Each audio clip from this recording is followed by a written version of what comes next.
Hey everyone, welcome back. Welcome to this Ultimate System Design Playlist Series.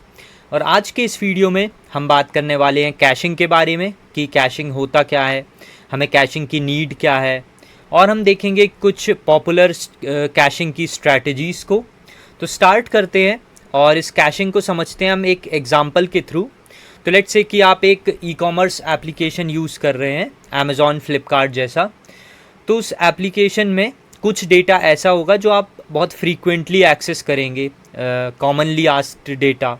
उस data में हमारा आ सकता है प्रोफाइल, यूज़र प्रोफाइल, या हम किसी पर्टिकुलर आइटम की बार बार हम उसका प्राइस चेक करेंगे, उस आइटम को सर्च करेंगे।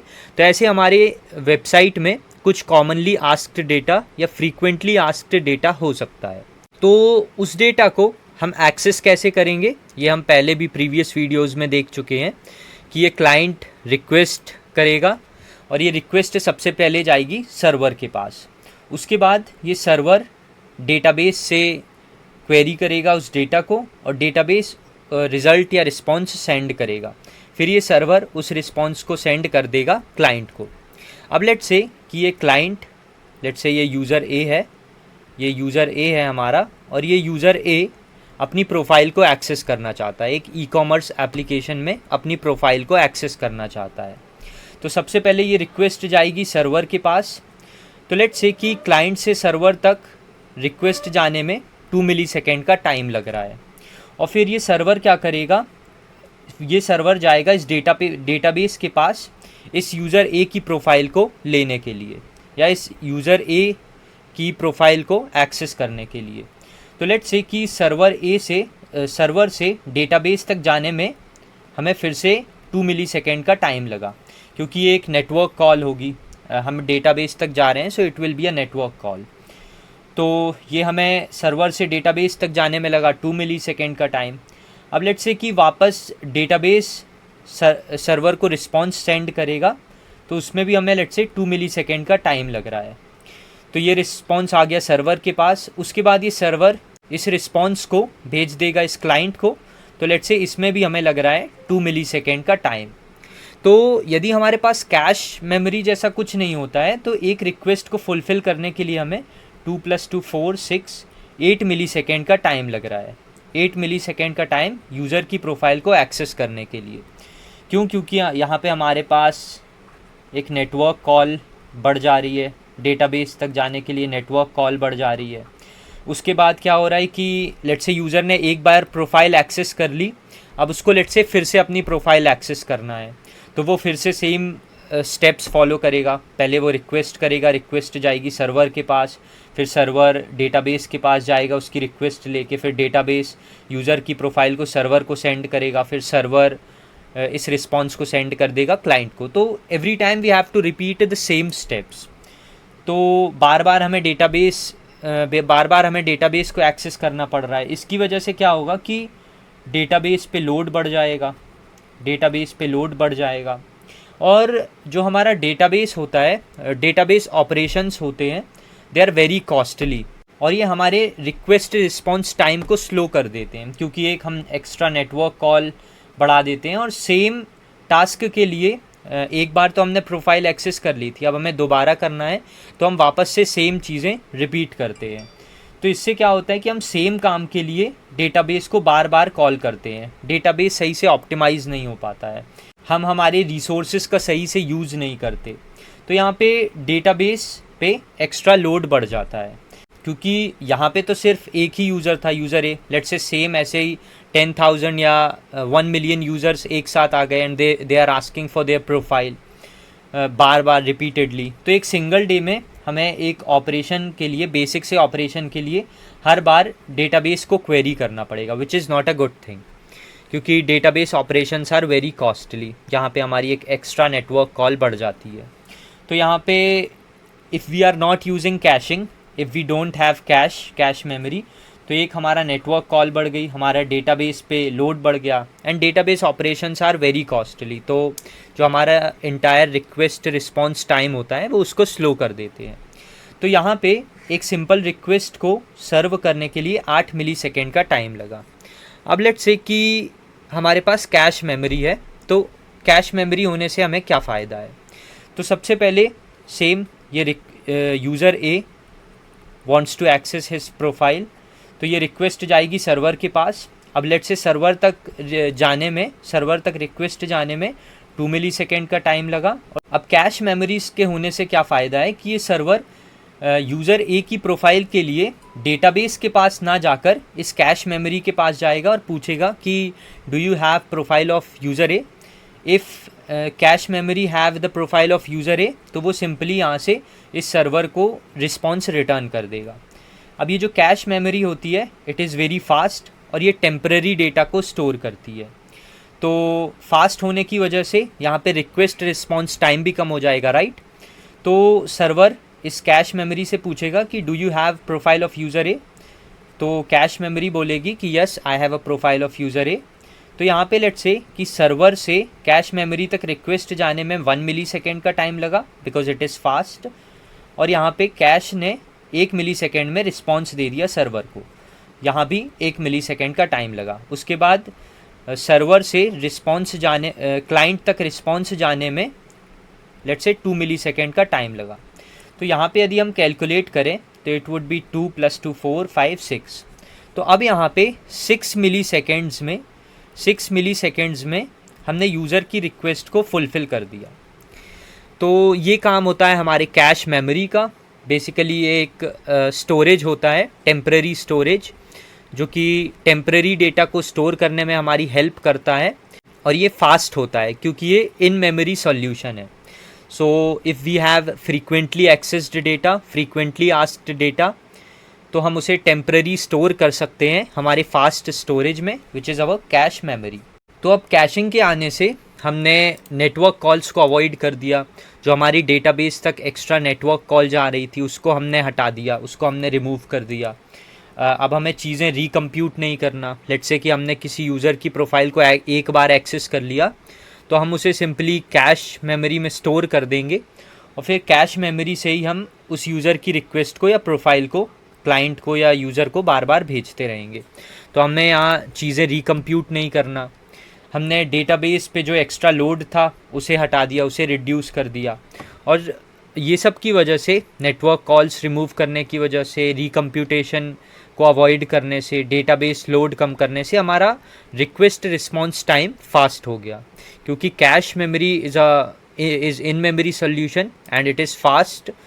तो यहाँ पे जो रिक्वेस्ट डेटाबेस के थ्रू 2 मिली सेकेंड में सर्व हो रही थी, यहाँ पे वो 1 मिली सेकेंड में सर्व हो जा रही है। तो ये काम होता है हमारा कैशिंग का। अब एक बार कैशिंग का फ़्लो देखते हैं। तो कैशिंग में सबसे पहले ये client, let's say user A, request करता है। Let's say he is requesting for his profile, he wants to access his profile. तो ये रिक्वेस्ट सबसे पहले जाएगी सर्वर के पास। उसके बाद ये सर्वर कैश में चेक करेगा कि कैश में वो यूज़र की प्रोफाइल है या नहीं। यदि उस कैश में यूज़र की प्रोफाइल है तो इसे हम बोलते हैं कैश हिट, इसे हम बोलते हैं कैश हिट। यदि यूज़र की प्रोफाइल कैश मेमोरी में है तो ये कैश मेमोरी प्रोफाइल रिटर्न कर देगा सर्वर को, और फिर सर्वर उस प्रोफाइल को यूज़र को रिटर्न कर देगा, या इस रिस्पॉन्स को, प्रोफाइल के रिस्पॉन्स को रिटर्न कर देगा। अब दूसरा केस ये आता है कि यदि कैश में यूज़र की प्रोफाइल नहीं है तो इसे बोलते हैं कैश मिस, कैश हिट और कैश मिस। तो यदि यूज़र की प्रोफाइल कैश में नहीं है तो इसे हम बोलेंगे कैश मिस। तो इस केस में सर्वर पहले कैश में मेमोरी में चेक करेगा कि यूज़र की प्रोफाइल है या नहीं। अब उसकी प्रोफाइल यदि कैश मेमोरी में नहीं है तो सर्वर वापस डेटाबेस के पास जाएगा, उससे यूज़र ए की प्रोफाइल एक्सेस करेगा, उस प्रोफाइल को क्लाइंट को भेजेगा, और साथ ही साथ उस यूज़र की प्रोफाइल को इस कैश मेमोरी में भी स्टोर कर देगा फॉर फ्यूचर रेफरेंस। तो ये होता है हमारा कैशिंग और कैशिंग का फ़्लो। अब यू माइट बी थिंकिंग कि कैशिंग यदि इतना ही अच्छा है तो why we just can not store everything to the cache memory. फिर डेटाबेस में चीज़ें स्टोर ही क्यों करना जब कैश हमें इतनी सारी फैसिलिटीज़ प्रोवाइड कर रहा है। तो कैश में हम सारा का सारा डेटा स्टोर नहीं कर सकते। यदि हम कैश में टन्स ऑफ डेटा रख दें, या हम कैश में बहुत सारा डेटा रख दें, बेसिकली हम कैश को ही ओवरलोड कर दें डेटा से, तो इस केस में कैश से सर्च क्वेरी जो होंगी वो स्लो हो जाएंगी। तो यहाँ पे इस केस में सर्च क्वेरीज स्लो हो जाएंगी और जो हमारा कैश होगा वो स्लो काम करने लगेगा। तो yes, we just can not put everything to the cache memory. जो हमारा इनफाइनाइट डेटा होगा वो हम डेटाबेस में स्टोर करेंगे और कैश मेमोरी में हम सिर्फ रेलेवेंट डेटा को ही स्टोर करेंगे। तो ये होता है हमारा कैश मेमोरी। अब ये जो कैश है it usually exist inside the server. तो ये कैश हमारा इन मेमोरी सॉल्यूशन है, तो इसे हम सर्वर के अंदर सर्वर की मेमोरी में प्लेस कर सकते हैं। तो इसे हम बोलते हैं लोकल कैश, लोकल कैशिंग, जहाँ पे हमारी कैश जो होता है वो सर्वर के अंदर या सर्वर की मेमोरी में होता है। तो yes, it's one of a way to place cache memory. तो local caching is good when we have a single application server. इस एप्लीकेशन सर्वर में ही हमारे पास कैश मेमोरी होगी, इसके अंदर ही हमारी कैश मेमोरी होगी। तो client will make a request या यूज़र रिक्वेस्ट करेगा, ये रिक्वेस्ट जाएगी एप्लीकेशन सर्वर के पास और फिर ये एप्लीकेशन सर्वर इस कैश के थ्रू यूज़र की रिक्वेस्ट को फुलफ़िल कर देगा। पर लोकल कैशिंग में प्रॉब्लम क्या है कि let's say if we have multiple application servers, हमने हमारे एप्लीकेशन को लेट्स से स्केल कर दिया, so we will be having multiple application servers. अब हर एप्लीकेशन सर्वर का अपना एक लोकल कैश होगा, राइट? इस ऐप सर्वर 1 का एक अपना कैश होगा, इसका अपना कैश होगा, इसका अपना कैश होगा। तो इस केस में हमारी डेटा इनकंसिस्टेंट हो सकता है। तो अब इसे एक एग्जांपल के थ्रू समझते हैं। लेट्स से कि हमारा एक यूज़र एक्स है, ये आता है and he is requesting for his profile, इसे अपनी प्रोफाइल एक्सेस करना है। अब यहाँ पे एक हमारा लोड बैलेंसर होगा। लोड बैलेंसर इज़ समथिंग जो हमने पुरानी प्रीवियस वीडियोज़ में ऑलरेडी डिस्कस किया है। So if you want to learn more about load balancers, go and watch those videos. तो क्या होगा कि ये यूज़र एक्स को अपनी प्रोफाइल एक्सेस करना है, so he will make a request. अब ये जाएगी रिक्वेस्ट लोड बैलेंसर के पास और लोड बैलेंसर डिसाइड करेगा विच सर्वर टू कनेक्ट विथ। तो लेट्स से उसने डिसाइड किया कि मैं यूज़र की रिक्वेस्ट को एप्लीकेशन सर्वर 1 पे फॉरवर्ड कर दूंगा। तो अब ये रिक्वेस्ट गई ऐप सर्वर 1 के पास। अब ऐप सर्वर 1 सबसे पहले यूज़र की प्रोफाइल को इस कैश में चेक करेगा। लेट्स से कि अभी यूज़र एक्स की प्रोफाइल इस कैश मेमोरी में प्रेजेंट नहीं है, तो हम कह सकते हैं कि हमारा कैश मिस हुआ। तो इस केस में एप्लीकेशन सर्वर 1 जाएगा डेटाबेस के पास और यहाँ से वो यूज़र एक्स की प्रोफाइल को एक्सेस करेगा और उसे रिटर्न कर देगा इस क्लाइंट या यूज़र एक्स को। और उसके बाद इस यूज़र एक्स की प्रोफाइल को वो कैश मेमोरी में भी स्टोर कर देगा। सो यस, हमने यहाँ पे यूज़र को उसकी प्रोफाइल भी रिटर्न कर दी और इस यूज़र एक्स की प्रोफाइल को हमने कैश में स्टोर भी कर लिया। लेकिन लेट्स से कि कुछ देर बाद ये यूज़र एक्स वापस आता है और ये फिर से अपनी प्रोफाइल एक्सेस करना चाहता है। Request will go to load balancer. अब इस केस में लेट्स से लोड बैलेंसर ने यूज़र की रिक्वेस्ट को ऐप सर्वर 2 पे राउट कर दिया। अब ऐप सर्वर 2 पे राउट कर दिया तो ऐप सर्वर 2 का ये जो लोकल कैश है ये इनिशियली एम्प्टी होगा, राइट? तो हमारा यहाँ कैश मिस हो जाएगा। तो यहाँ पे कैश मिस हो जाने की वजह से अब ये ऐप सर्वर 2 डेटाबेस के पास जाएगा और यहाँ से यूज़र एक्स की प्रोफाइल को लेके आएगा और यूज़र एक्स को देगा और फिर ये ऐप सर्वर 2 के कैश में या लोकल कैश में यूज़र एक्स की प्रोफाइल को स्टोर कर देगा। तो बेसिकली यहाँ हमने ऑलरेडी यूज़र एक्स की प्रोफाइल को स्टोर कर दिया था या कैश कर लिया था, लेकिन स्टिल यदि ये क्लाइंट या यूज़र दोबारा रिक्वेस्ट करता है और ये रिक्वेस्ट किसी दूसरे ऐप सर्वर के पास चली जाती है, तो इस केस में हमें वापस से डेटाबेस के पास रिक्वेस्ट करना पड़ेगा क्योंकि यहाँ पे कैश 2 में यूज़र एक्स की प्रोफाइल नहीं थी। तो ये एक प्रॉब्लम आती है लोकल कैश में।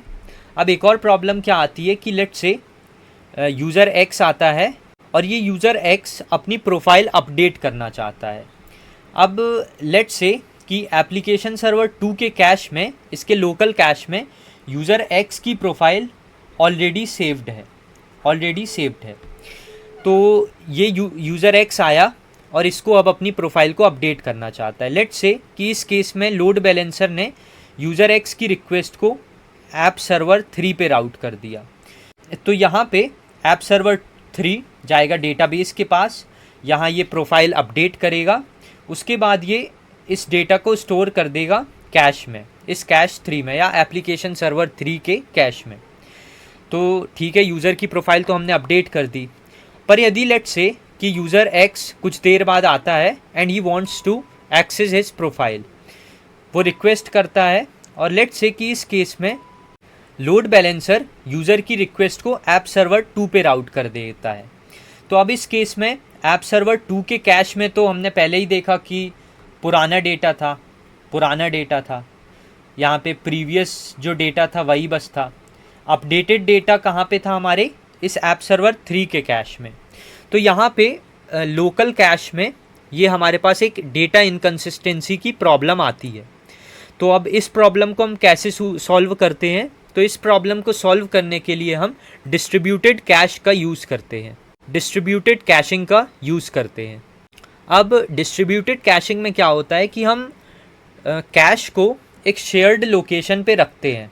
इस शेयर्ड लोकेशन पे हम ग्लोबली इस कैश को रखते हैं, और फिर क्या होता है कि हमारे सारे के सारे एप्लीकेशन सर्वर्स सेम कैश से, ये हमारा रेडिस हो सकता है, तो यहाँ पे सारे के सारे एप्लीकेशन सर्वर्स हमारे सेम कैश से, सेम कैश मेमोरी से डेटा को फेच कर सकते हैं और अपडेटेड डेटा भी देख सकते हैं।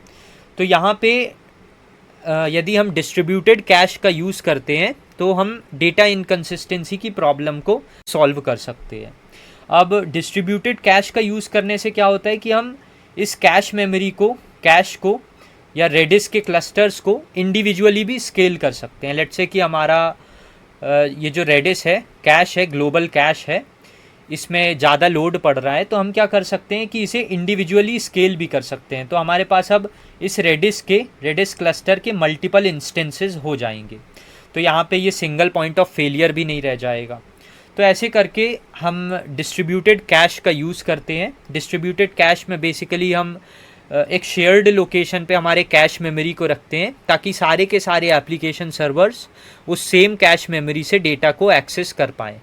तो अब ये हमारा ग्लोबल कैश या डिस्ट्रीब्यूटेड कैशिंग डेटा इनकन्सिस्टेंसी की प्रॉब्लम को सॉल्व कर दे रही है। लेट्स से यूज़र एक्स आएगा and he wants to access his profile, तो रिक्वेस्ट जाएगी one of the application server के पास। उसके बाद ये एप्लीकेशन सर्वर इस ग्लोबल कैश से डेटा को या यूज़र की प्रोफाइल को एक्सेस करने का ट्राई करेगा, and let's say if data is present in this global cash, तो हम इसे रिटर्न कर देंगे एप्लीकेशन सर्वर को, और फिर एप्लीकेशन सर्वर यूज़र एक्स की प्रोफाइल को उसे रिटर्न कर देगा।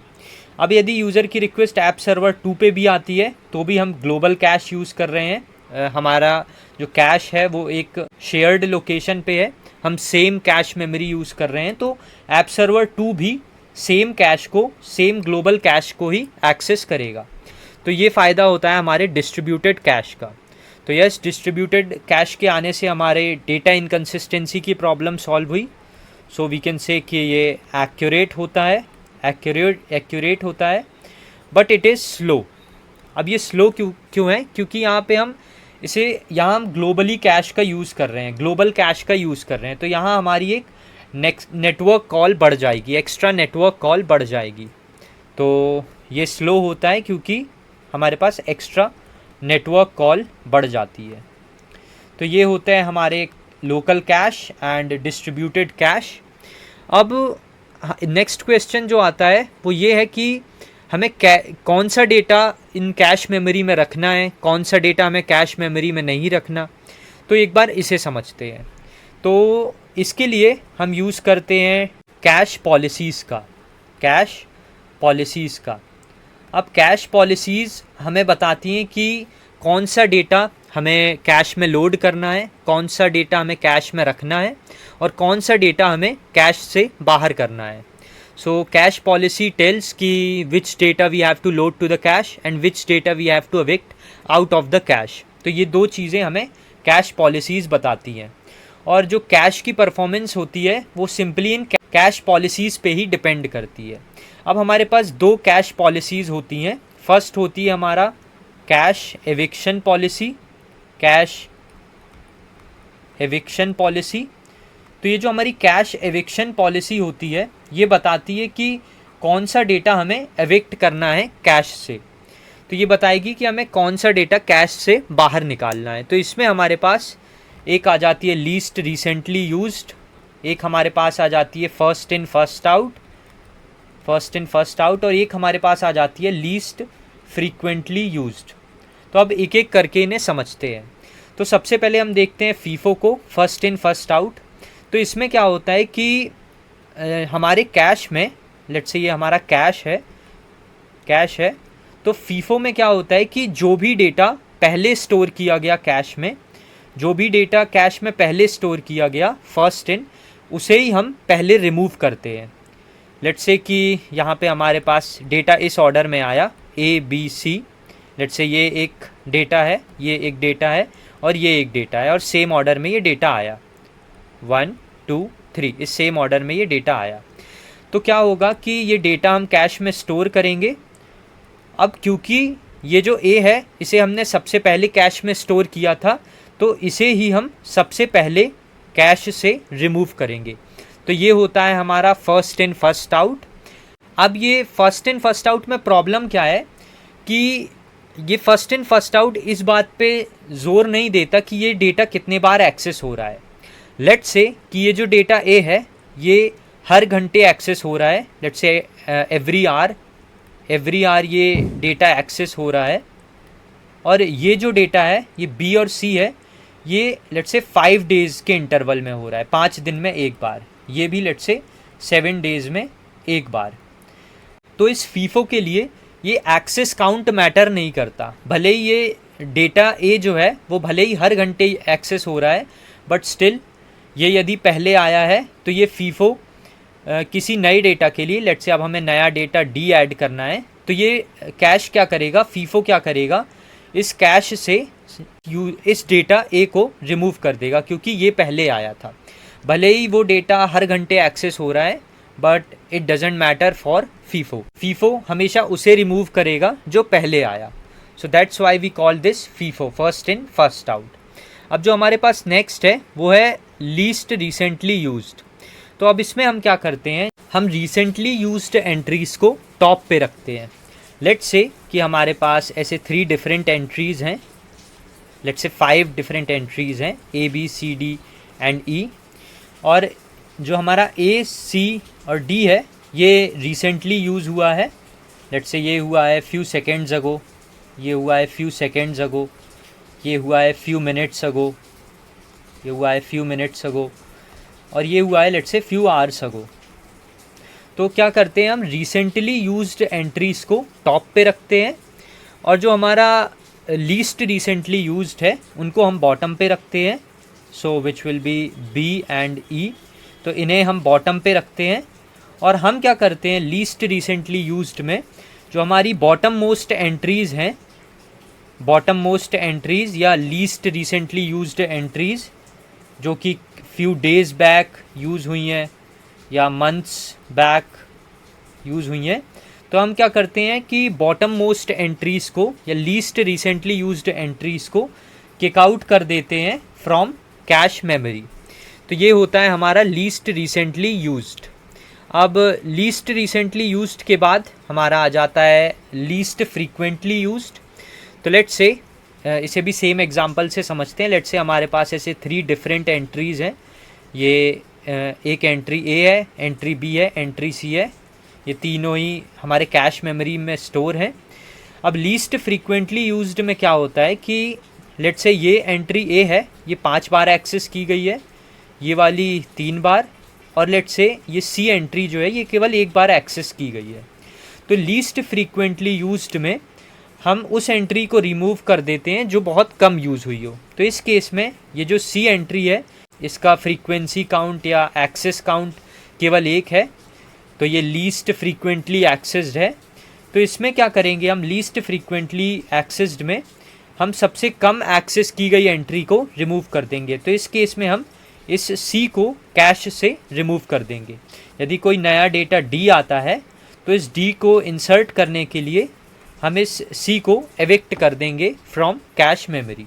तो ये होता है हमारा लीस्ट फ्रीक्वेंटली यूज्ड। तो ये देख ली हमने हमारी कैश पॉलिसीज़, जिसमें हमने देखा कैश एविक्शन पॉलिसी। अब हम देखते हैं हमारी सेकंड पॉलिसी को, सेकंड कैश पॉलिसी को, जिसे हम बोलते हैं cash right policies. Cash right policies, cash right policies. तो अब ये कैश राइट पॉलिसीज़ में एक हमारे पास आ जाती है right through policy, right through policy, और एक हमारे पास आ जाती है right back policy, right back policy. अब जो हमारी कैश पॉलिसी में हमने जो कैश एविक्शन पॉलिसी देखी, इसका यूज़ हम क्यों कर रहे थे कि कैश हमारा लिमिटेड डेटा को स्टोर कर सकता है, correct. It's in memory solution जो टेम्परेरी डेटा को स्टोर करता है, तो टेम्परेरी स्टोर करता है और हमें टाइम टू टाइम डेटा को रिमूव भी करना पड़ेगा इस कैश से, राइट। तो इसके लिए हम कैश एविक्शन पॉलिसीज़ का यूज़ करते हैं। अब सिमिलरली राइट ऑपरेशंस के लिए या अपडेट के लिए हम कैश राइट पॉलिसीज़ का यूज़ करते हैं। अब जब भी हम कोई डेटा अपडेट करते हैं तो सबसे बड़ा क्वेश्चन ये आता है कि कहाँ पे हम डेटा सबसे पहले अपडेट करेंगे, कैश में या डेटाबेस में या दोनों जगह। तो इस क्वेश्चन का आंसर देती है हमारी ये कैश राइट पॉलिसीज़, जिसमें हमारे पास है राइट थ्रू और राइट बैक, जो हमें बताएगी कि कहाँ पे हमें पहले राइट करना है या कहाँ हमें पहले डेटा अपडेट करना है, कैश में या डेटाबेस में या दोनों में। तो सबसे पहले समझते हैं राइट थ्रू को। तो राइट थ्रू में हम डेटा को कैश और डेटाबेस दोनों में सेम टाइम पे अपडेट करते हैं। लेट्स से कि ये हमारा कोई यूज़र है और इस यूज़र को अपनी प्रोफाइल में लेट्स से फ़ोन नंबर को चेंज करना है।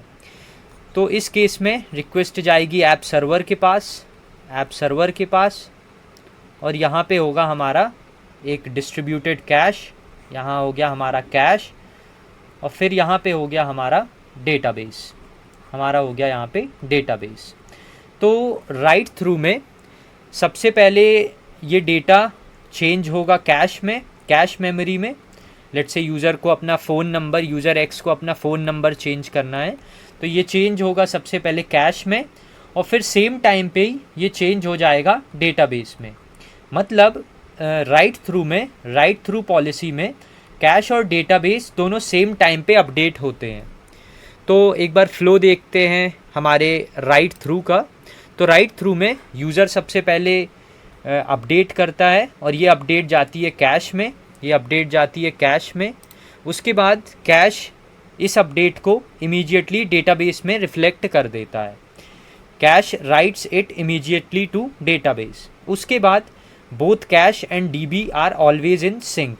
लेट्स से कि यूज़र एक्स ने कैश में अपडेट की वैल्यू, अपनी एज अपडेट की, लेट्स से उसने 17 से अब 18 अपडेट की, तो कैश में ये अपडेट आई। उसके बाद कैश तुरंत इस अपडेट को डेटाबेस में भी रिफ्लेक्ट करा देता है, या तुरंत इस राइट को डेटाबेस में भी अपडेट कर देता है।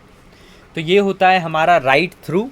अब राइट थ्रू में क्योंकि हम डेटाबेस को एक्सेस कर रहे हैं, तो जो हमारा राइट्स होते हैं वो स्लो होते हैं, क्योंकि यहाँ पे हम डेटाबेस को हिट कर रहे हैं, डेटाबेस कॉल कर रहे हैं, तो एक एक्स्ट्रा नेटवर्क कॉल जुड़ जा रही है, जिसकी वजह से राइट थ्रू में हमारे राइट्स जो होते हैं वो स्लो होते हैं। लेकिन एक चीज़ की यहाँ हमें गारंटी होती है, वो है डेटा कंसिस्टेंसी। तो यहाँ डेटा कंसिस्टेंसी की हमें गारंटी होती है, क्योंकि कैश और डेटाबेस दोनों हमेशा सिंक में होते हैं, तो यहाँ डेटा कंसिस्टेंसी हमें देखने को मिलती है। लेकिन जो हमारे राइट्स होते हैं वो स्लो होते हैं। अब देखते हैं हम राइट बैक का फ्लो। राइट बैक पॉलिसी में क्या होता है? तो राइट बैक पॉलिसी में यूज़र सबसे पहले कैश को अपडेट करता है, जो भी डेटा आएगा वो सबसे पहले कैश में अपडेट होगा। उसके बाद कैश एप्लीकेशन सर्वर को तुरंत रिस्पॉन्स भेज देता है कि ठीक है, यूज़र का डेटा अपडेट हो चुका है। तो एप्लीकेशन सर्वर यूज़र को रिस्पॉन्स भेज देगा कि ठीक है, your age or phone number has been updated. तो राइट बैक में ये यूज़र रिक्वेस्ट करेगा, रिक्वेस्ट जाएगी ऐप सर्वर के पास। उसके बाद यहाँ हमारा होगा कैश, यहाँ हमारा होगा डेटाबेस।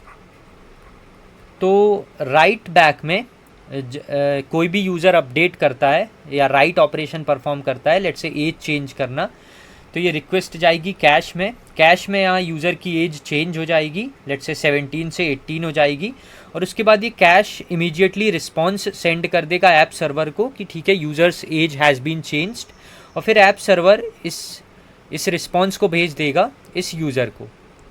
तो ये होता है हमारा राइट बैक में। और उसके बाद कैश कुछ टाइम बाद डेटाबेस में ये एज को चेंज कर देता है। यहाँ पे डेटाबेस में अभी एज 17 ही थी, लेकिन कुछ टाइम बाद ये कैश इस अपडेट को डेटाबेस में भी राइट कर देता है एसिंक्रोनसली, जो कि बैकग्राउंड प्रोसेस होती है। तो बैकग्राउंड में डेटाबेस में भी एंट्री अपडेट हो जाती है। तो यहाँ पे 17 से अब एंट्री 18 हो जाएगी। तो वही हमने देखा कि cache writes changes to database later in the background, बाद में एसिंक्रोनसली ये बैकग्राउंड प्रोसेस होती है जहाँ ये डेटाबेस में भी इस राइट को अपडेट कर देता है। तो ये देखा हमने राइट बैक। अब राइट बैक में हमारा डेटा इनकंसिस्टेंट हो जाता है, क्योंकि यहाँ पे हमने कैश में अपडेट कर दी, कैश में एज हमारी 18 हो गई, लेकिन डेटाबेस में अभी भी हमारी एज कुछ टाइम तक 17 ही थी।